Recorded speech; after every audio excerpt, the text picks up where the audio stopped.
एक गांव में दिनेश और उसकी माँ रहते थे। कैसे भी करके दिन वो काट लेते थे। एक दिन सुबह माँ, ओ माँ, कहाँ गई माँ? उफ, बहुत भूख लगी है, कुछ खाने के लिए दो ना माँ। घर में तो कुछ है ही नहीं बेटा, सिर्फ आटा है थोड़ा। क्या 2-4 चपाती बना के दे दूं तुम्हें बेटा? रुको रुको माँ, मैं अभी के अभी आटा लेकर आता हूँ। वो एक कटोरी में माँ के लिए आटा लेकर आ रहा था। वो आ ही रहा था तो उतने में एक तेज हवा का झोंका आया और पूरा आटा जमीन पर उड़ेल दिया। आटे का एक भी दाना नहीं बचा। ये सब देखकर दिनेश एकदम चकित हो गया। अरे अरे अरे अरे ये क्या? हवा के झोंके ने तो मेरा पूरा आटा गिरा दिया। घर में तो कोई और आटा है ही नहीं बेटा, तो फिर कैसे मैं चपाती बनाऊं अभी और तुम्हें खाने को दूं? बताओ। नहीं माँ नहीं, उस हवा के झोंके को तो मैं नहीं छोड़ूंगा माँ। उसे मैं देख लूंगा और अच्छा सा सबक भी सिखाऊंगा। काफी गुस्सा होकर दिनेश उस हवा के झोंके को सबक सिखाने के लिए दौड़ पड़ता है। दिनेश काफी गुस्से से चल रहा था। पूरा दिन भर घूमने के बाद वो पहाड़ी के पास थोड़ी देर रुक जाता है। बहुत देर तक पैदल चल लिया, नदी जंगल पहाड़ सब जगह घूम लिया, लेकिन हवा का झोंका मुझे कहीं भी नहीं मिला। पहाड़ी पर चढ़ने के बाद उस दिनेश को हवा का दर्शन होता है। वो हवा का झोंका गोल गोल घूम रहा था और गरज रहा था। ये रहा वो हवा का झोंका। अभी तो मैंने इसे ढूंढ ही लिया। तुम कौन हो? क्या चाहिए तुम्हें? मेरा नाम दिनेश है। तुमने जो मेरा आटा गिराया था वो सारा का सारा मुझे वापस दो।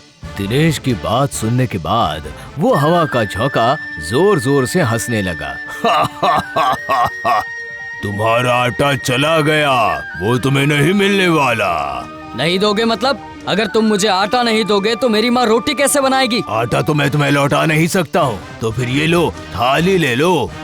थाली को सामने रख के मन में बोलना, थाली थाली थाली, जादुई थाली, मेरी मांग है छोटी, मुझे चाहिए रोटी, गरम गरम रोटी। और उसके बाद में तुम्हारी थाली में गरम गरम रोटी आ जाएगी। क्या तुम सच बोल रहे हो? अगर ऐसी ही बात है तो अभी घर पर जाकर ये थाली सामने रख के मैं और मेरी माँ गर्मा गर्म रोटी खाएंगे। पर उसके घर का रास्ता बहुत दूर था। उसे घर तक पहुँचते पहुँचते चारों ओर अंधेरा छा गया। नहीं, मुझे कुछ भी अच्छी तरह से दिखाई नहीं दे रहा है। इस बड़े जंगल में किसी अच्छी जगह ढूंढकर पूरी रात उधर ही रह जाता हूँ।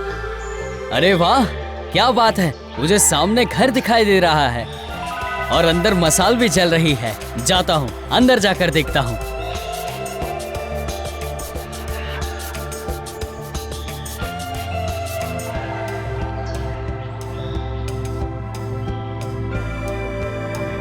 काम क्या तेरा? जान ना पहचान, मैं तेरा मेहमान, ऐसे मुंह उठाए अंदर कैसे चले आ रहे हो? भाई साहब मेरी बात तो सुनिए। भाई साहब, मैं बहुत बड़ी समस्या में हूँ। क्या मुझे एक रात यहीं पे रहने मिल सकता है? ठीक है, अगर तुम यहाँ रुकोगे तो मैं तुम्हें खाने के लिए कुछ नहीं दे पाऊंगा, समझे लाला? नहीं, उसके बारे में तो आप सोचिएगा भी मत। उसके बारे में मत सोचिए, उसका तो मैं खुद ही बंदोबस्त कर लूंगा। ये देखो, अब देखेंगे। थाली थाली थाली, जादुई थाली, मेरी मांग है छोटी, मुझे खाने के लिए दे दे रोटी।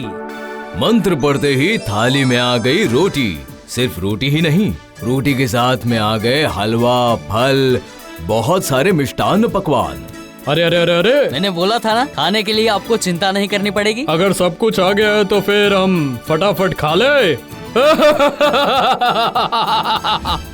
खाना तो हो गया। भाई साहब, अब मुझे नींद आ रही है, मैं सो जाता हूँ।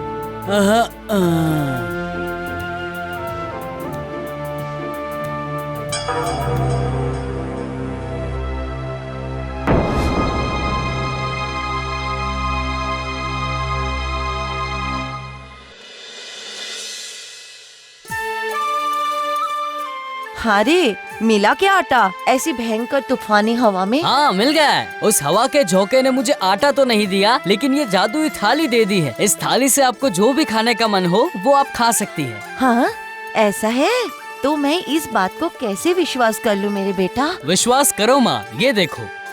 दीनू ने थाली के सामने मंत्र पुकारना शुरू कर दिया। उस समय उसने जोर जोर से मंत्र पुकारा। नकली थाली में खाने के लिए कुछ भी नहीं आया।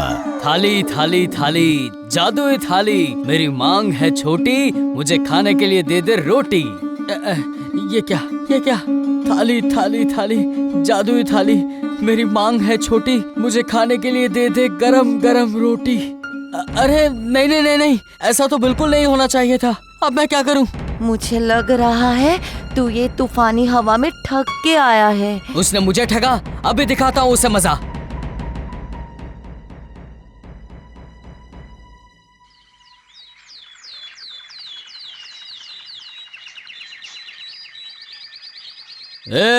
इन सब का क्या मतलब हुआ? उस थाली से ठगा मुझे। ये क्या बोल रहे हो? जरूरत नहीं है उस थाली की। मेरा आटा मुझे वापस कर दो। आटा तो तुम्हें वापस नहीं मिलेगा, उसके बदले में मैं तुम्हें ये बकरी दे देता हूँ। इसके सामने तुम मंत्र पुकारना, बकरी का बच्चा, दिल है तुम्हारा बिल्कुल सच्चा, बुद्धि है तुम्हारी टनाटन, अब पैसा बरसाओ झनाझन। ये कहते ही बकरी के मुंह से पैसों की बारिश होगी। बहुत बढ़िया, अब मैं इस बकरी को ही मेरे घर लेकर जाता हूँ।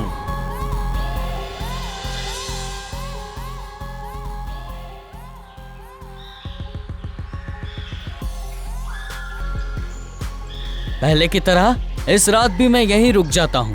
ओ भाई साहब, कहाँ गए आप? अरे क्या हो गया तुझे? क्या पता, मेरी चोरी के बारे में पता तो नहीं चल गया उसे? आज रात भी मैं आपके यहाँ ही रुक जाता हूँ। अच्छा हुआ, अभी तक उसे इसके बारे में पता नहीं चला। क्या बात है, तुम आज तो बकरी लेकर आए हो यहाँ पर। देखो भाई, पैसे दो और यहाँ पे रात काटो, जल्दी करो जल्दी। बस इतनी सी बात? तो ये लीजिए, बकरी का बच्चा, दिल है मेरा बिल्कुल सच्चा, बुद्धि तुम्हारी टनाटन, अब पैसे बरसाओ छनाछन। वाह वाह वाह वाह वाह, क्या बात है। अरे ठीक है, अब एक काम करो, तुम जाओ और जाकर आराम करो। हाँ, कल तुम सवेरे सवेरे उठ के यहाँ से चले जाना, ठीक है? हाँ ठीक है।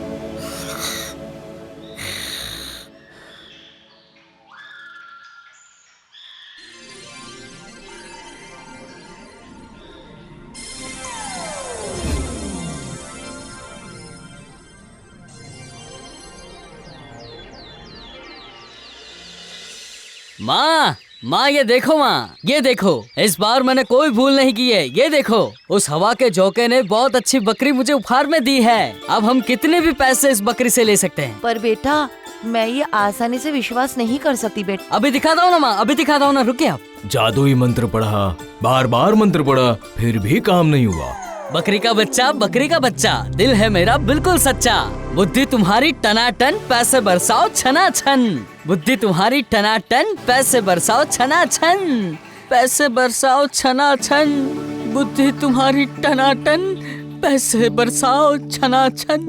उसने बार मंत्र पढ़ा, फिर भी कुछ भी न हुआ। ये देखकर माँ बहुत गुस्सा हो गई।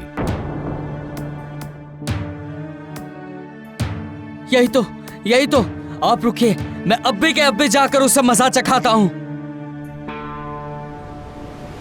बार तुम मुझे बेवकूफ बना रहे हो। जो बकरी तुमने मुझे दी, उसने मुझे 1 रुपया तक भी नहीं दिया। नहीं, ऐसा तो बिल्कुल नहीं होना चाहिए। लेकिन ऐसा ही हो रहा है। जब रात को जंगल में मैं उस भाई साहब के घर पे मैं रात काट के जब सुबह मैं घर जाता हूँ, ना तो थाली ना तो बकरी, किसी पर भी मंत्र काम नहीं कर रहा है। तुम मुझे क्यों ठग रहे हो? अभी भी तुम्हारी समझ में नहीं आ रहा है?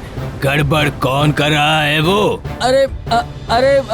अरे वो तो मुझे समझ में नहीं आ रहा है, बिल्कुल समझ में नहीं आ रहा। अब एक काम करो, तुम ये लाठी ले जाओ और ये मंत्र अच्छे से याद रखना।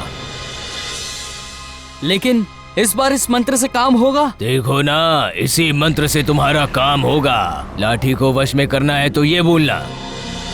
हाँ ठीक है, इस बार दिखाता हूँ उसे लाठी का असली मजा।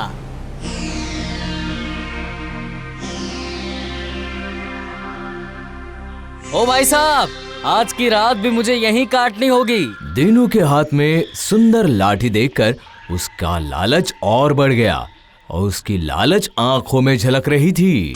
मेरे भाई, इसमें पूछने वाली क्या बात है? एक काम करो, जाओ और अंदर जाकर आराम करो। जाओ जाओ जाओ जाओ जाओ, जल्दी जाओ। हाँ हाँ ठीक है ठीक है, कल सुबह जल्दी उठकर मैं मेरे घर चले जाऊंगा। इस बेवकूफ से मैंने पिछली बार थाली और बकरी चुराई थी, अब इस लाठी की बारी है। लाठी तो मैं चुरा के रहूंगा। अभी तक दिनेश सोया नहीं है, मुझे ध्यान से देखना होगा कि वो सोया है या नहीं। फिर उसके सोने के बाद दबे पाँव उसके पास जाऊंगा मैं। उसके बाद धीरे से अपना हाथ बढ़ाऊंगा लाठी की तरफ। मुझे देखना पड़ेगा कि ये लाठी क्या क्या करामात दिखाती है। नहीं नहीं नहीं नहीं, मुझसे अब रहा नहीं जा रहा है। ताक दीना दिनता, जो ज्यादा लालच करे उसे मारो फटाक। अरे छोड़ दो मुझे, अरे छोड़ दो, छोड़ दो, छोड़ो मुझे, बचाओ, बचाओ, छोड़ दो मुझे, छोड़ दो, छोड़ दो मुझे, काम छोड़ हो दो, गया, बचाओ। काम हो गया। जितनी भी मेरी चीजें हैं सारी चीजें वापस करो। मैं अभी के अभी सारी चीजें वापस कर देता हूँ। आओ लाठी आओ, दुष्ट लोगों को शांति दो, आओ। ये लो तुम्हारी थाली और ये तुम्हारी बकरी। मुझे माफ करो, आज के बाद मैं ऐसा काम फिर से कभी नहीं करूँगा।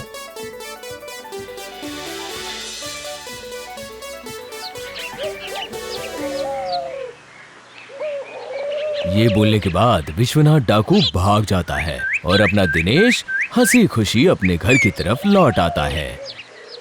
हाथ में थाली, एक लाठी और एक बकरी। उसके पीछे पीछे तेज हवा का झोंका आता है। उसे देखकर दिनेश पूछता है, अरे अरे ये क्या, फिर से हवा का झोंका? इस बार मैं तुम्हें सामान सहित घर तक उड़ा कर ले जाऊंगा। चलो चलो फिर चलते हैं। दिनेश काफी खुश होकर हवा की पीठ पर सवार होकर चला गया। वो हवा दिनेश के समेत लाठी, थाली और बकरी को लेकर निकल पड़ता है।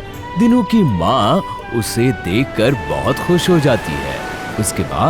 उसके बाद वो दोनों हंसी खुशी जीवन गुजारते हैं। ये है सच्चाई का फल।